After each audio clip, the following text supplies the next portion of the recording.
Ma'am बोली बच्चे से, बेटा कल मैंने तुम्हें एबीसीडी दी थी, तुमने याद कर ली? बच्चा बोला हाँ मैम मेरे को याद हो गई। तो मैम बोली चलो सुनाओ। तो बच्चा बोला मैम सुनो, A for Android, B for Bluetooth, C for chat, D for download, E for email, F for Facebook, G for Google, H for hotspot, I for iPhone, इसको लेने की अपनी औकात नहीं, जे फॉर जियो की SIM, K for keyboard, L for laptop, M for messenger, N for number नहीं दूंगी, O for open camera, P for play store, Q for QR code, R for RAM, S for screenshot, T for Twitter, U for USB, V for video, W for wifi, X for Xender, Y for YouTube, Z for जिंदगी झंड।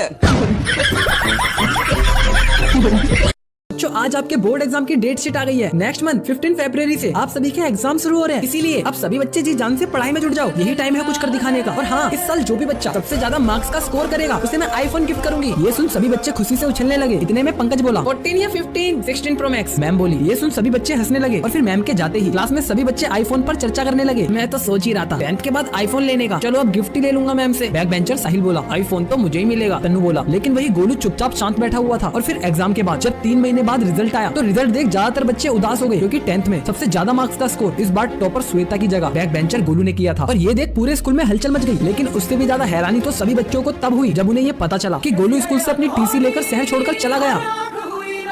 एक बार एक teacher अपनी class के सभी बच्चों से एक सवाल पूछती है, जिसे सुनकर क्लास के सारे बच्चों के पसीने छूट गए, लेकिन फिर भी कोई सवाल का जवाब नहीं दे पाया। तो टीचर ने सभी बच्चों को एक दिन का टाइम दिया और बोली, जो इस सवाल का सही आंसर देगा वही क्लास का मॉनिटर बनेगा। ये सुनकर क्लास के सारे बच्चे बहुत ज्यादा एक्साइटेड हो गए। और अगले दिन जब फिर टीचर ने पूछा, तो बच्चों बताओ शिक्षा की असली उम्र कितनी होती है? सारे बच्चे उल्टे सीधे आंसर दे रहे थे। समीर ने बोला 50 साल, वहीं दूसरी ओर जोगराज ने बोला 23 साल। और तभी पीछे से अमृत बोला, मैम शिक्षा की ना तो कोई उम्र होती है और ना ही कोई रूप, क्योंकि शिक्षा हमें किताबों के साथ साथ किसी व्यक्ति के जरिए भी मिल सकती है। अमृत का ये जवाब सुनकर टीचर के होश उड़ गए थे। तभी उसने अमृत से एक और सवाल पूछा। आखिर क्या था वो सवाल?